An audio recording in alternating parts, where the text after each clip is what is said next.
तो पुण्यात्मा, हमने यहाँ से तो मरना पड़ेगा, ये तो कोई माने या ना माने, यहाँ से मृत्यु अवश्य होगी। एक विचार करना कि आपकी यहाँ मृत्यु होगी और जिस वस्तु को, जिस परिवार को आप अपना मानकर यहाँ सेट हो गए हो, आप स्थित हैं, आप निश्चिंत हुए बैठे हो, आपकी मृत्यु के उपरांत ये आपका परिवार आपका नहीं है। हो सकता है संस्कारवश आपकी मृत्यु के उपरांत आपका पुनर्जन्म नाइजीरिया में हो जाए। एक देश है नाइजीरिया, जहाँ काले काले से और इसे दूसरी टाइप का आहार, वहाँ बोली भी और तरह की, क्योंकि हमारे संस्कार रले मिले हैं।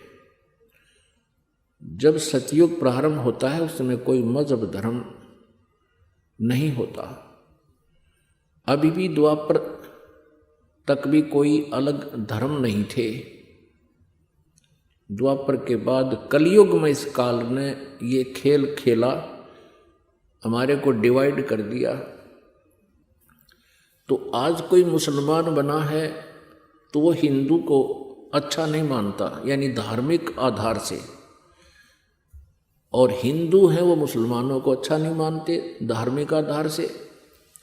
और हम अपने अपने धर्म में और अपने ही ग्रुप में सर्वोत्तम मानते हैं अपने आप को। तो आज कोई हिंदू है, मृत्यु के उपरांत वो मुसलमान के घर जन्म ले सकता है। आज कोई मुसलमान है तो मृत्यु के उपरांत वो हिंदू के घर में जन्म ले सकता है। परमात्मा का विधान है, कोई मानने चाहे ना माने। तो कहने का भाव ये है कि यहाँ से जिसको आज आप अपना मान बैठे हो, ये आपका नहीं है, ये आपने मानना पड़ेगा। तो ये सोच लो कि जब तक हम यहाँ हैं तब तक तो अपना है। इसमें एक ऐसे समझ लो कि हम एक रेल के कंपार्टमेंट में बैठे हैं और हम सफ़र कर रहे हैं। जो अच्छी आत्माएं होती हैं तो वहाँ एक बहुत प्यार से रहते हैं, और जैसे कोई वृद्ध है, कोई रोगी है, कोई बहन है, तो उनको किसी वस्तु की आवश्यकता होती है और ट्रेन रुकती है किसी स्टेशन पर थोड़ी देर के लिए, तो किसी से कुछ प्रार्थना करते हैं वृद्ध या रोगी, तो तुरंत वह बैठे कंपार्टमेंट में उनकी पूरी सेवा करते हैं। भागकर कोई फल लाना है, कोई चाय लानी है, अर्थात एक बहुत ही अच्छे शिष्टाचार से रहते हैं। और जिनका जहाँ स्टेशन आता है वो उतर कर चले जाते हैं। तो हमने इस प्रकार समझ कर रहना पड़ेगा यहाँ पर कि जब तक हमारा स्टेशन नहीं आता तब तक हम इसी कंपार्टमेंट में रहें और प्यार के साथ रहें, हमदर्दी जताएं। जैसे भी एक परिवार हमारे कंपार्टमेंट समझ लो, एक डिब्बा। लेकिन बुद्धिमान व्यक्ति को इतना ज्ञान अवश्य रहेगा कि ये मेरा नहीं है। तो फिर हमने आगे का जो ध्यान करना है, भी कहाँ जाना है। जैसे कोई व्यक्ति अपने घर से चलता है और कहीं उसने जाना है दूसरे शहर में, जाने से पहले वो अपना ठिकाना निश्चित करता है। चाहे वो ये भी सोच कर चले कि वहाँ मैं कोई धर्मशाला या होटल में कमरा लेकर रह लूँगा,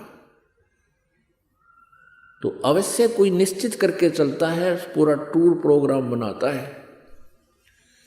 परमात्मा कहते हैं तुम जब संसार छोड़कर जाओगे, तुमने कहीं कोई ठिकाना सोचा है कि इसके बाद तुम कहाँ स्टे करोगे, कहाँ विश्राम होगा तुम्हारा।